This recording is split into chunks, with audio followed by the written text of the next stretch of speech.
Orang-orang sukses mungkin pernah mengalami masa-masa sulit yang membuat mereka hampir saja menyerah.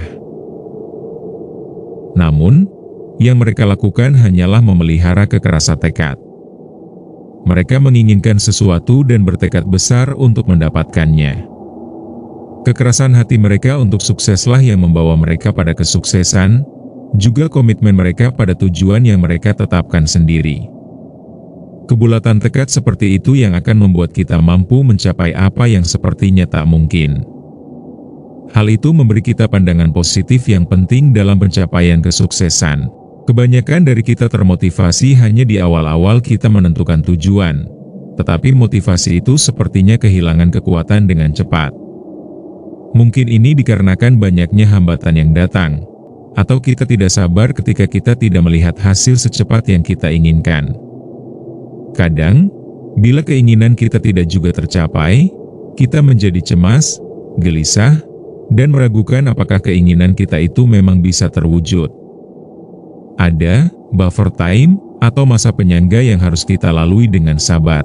Buffer time adalah selang waktu antara munculnya suatu impian dengan saat terwujudnya impian itu menjadi kenyataan. Bisa jadi, buffer time itu Tuhan hadirkan untuk membentuk diri kita. Kita harus sabar dan percaya bahwa tujuan kita sedang dalam proses pencapaiannya. Buffer time bisa menjadi saat yang menyenangkan, saat kita memikirkan tujuan dan keinginan kita. Saat kita menikmati segala sesuatu yang kita temui selama perjalanan mencapai tujuan kita, mewujudkan cita-cita atau impian kita. Sabar dan percaya. Nikmati prosesnya. Sabar dan percaya terwujud dari tindakan dan keyakinan kita. Saat kita percaya pada keajaiban kekuasaan Tuhan selama buffer time, maka kita akan menjalani hidup dengan santai tanpa rasa cemas tentang hari esok. Bagaimana kita tetap bisa termotivasi ketika semua terasa tak lagi membangkitkan hasrat kita untuk maju, membuat kita ingin menyerah saja? Ingatlah bahwa motivasi adalah kondisi pikiran. Kita bisa memilih mengisi pikiran kita dengan pikiran yang membangkitkan motivasi atau sebaliknya, yang melemahkan motivasi. Mana yang akan kita fokuskan? Jika kita memilih tetap termotivasi, berikut beberapa cara yang bisa kita coba untuk tetap termotivasi dan pantang menyerah. 1. Ingat impian kita. Tulis sebanyak mungkin impian-impian kita, sedetail mungkin. Ingatlah visi impian kita, dan bagaimana impian itu akan mengubah hidup kita menjadi lebih baik. Kita ingin menjadi orang seperti apa? Seberapa banyak uang yang ingin kita hasilkan? Bagaimana rumah impian yang ingin kita miliki? Bagaimana hubungan yang kita inginkan? Baca daftar impian kita setiap hari agar tetap termotivasi. Ketika kita dihadapkan pada ketakutan dan frustasi, sangat mudah melupakan apa yang semula ingin kita perjuangkan. Amat mudah membiarkan impian kita pudar. Jangan biarkan impian kita menghilang. Jaga agar impian kita tetap segar dalam ingatan. Hargai impian kita dan berjanjilah untuk tetap maju meraih impian itu, apapun yang terjadi. 2. Pikirkan manfaatnya jika impian kita tercapai. Ketika kita merasa kehilangan motivasi diri saat dihadapkan pada masalah, pikirkan manfaatnya jika impian kita terwujud. Bila perlu, tuliskan di atas kertas menggunakan gambaran terperinci. Misalnya sebagian dari impian kita adalah, saya ingin punya usaha sendiri, melakukan pekerjaan yang saya sukai, menghasilkan 50 juta setahun. Lalu tambahkan daftar manfaatnya, antara lain misalnya, kebahagiaan, kebebasan, kekayaan, kepuasan diri. Setiap membaca kembali tulisan itu, seharusnya kita akan termotivasi lagi meraih impian karena tercapainya impian kita akan memberi kita manfaat yang besar bagi kita. 3. Lihat hambatan hanya sebagai jalan memutar. Hambatan demi hambatan yang datang seringkali membuat kita kehilangan motivasi.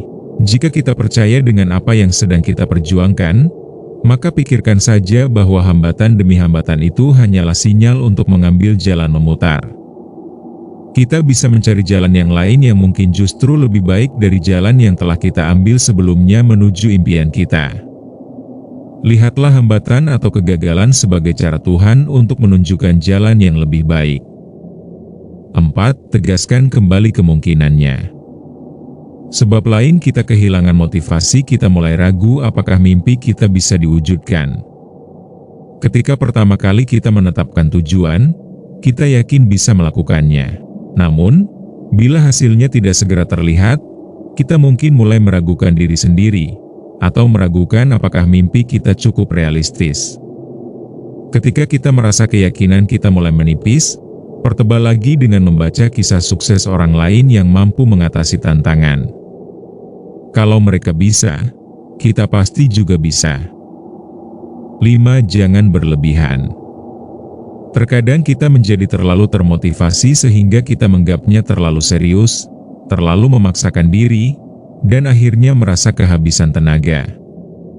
Kita dapat mengenali kondisi itu saat kita mulai merasa stres dan mudah tersinggung hanya karena masalah kecil. Kita merasa terganggu dengan pekerjaan untuk mencapai tujuan kita, dan merasa sepertinya kita ingin tidur saja. Jangan abaikan keinginan itu. Tidur dan istirahatlah. Kita bisa pergi menonton, membaca buku yang kita sukai yang belum sempat kita baca, atau apapun yang tidak ada hubungannya dengan tujuan kita dan segarkan pikiran. Kita semua butuh istirahat, rekreasi, dan pengingat kalau masih ada hal lain dalam hidup yang bisa kita nikmati selain mengejar impian kita.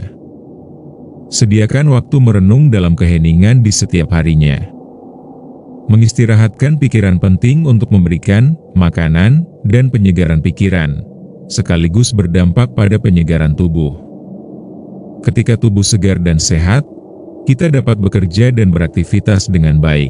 Terkadang kita hanya butuh berhenti sejenak untuk istirahat, bukan berhenti dari perjalanan menuju terwujudnya impian kita. Dengan memfokuskan diri pada langkah-langkah nyata dan berjanji untuk tidak menyerah pada diri sendiri, sukses akan menjadi milik kita.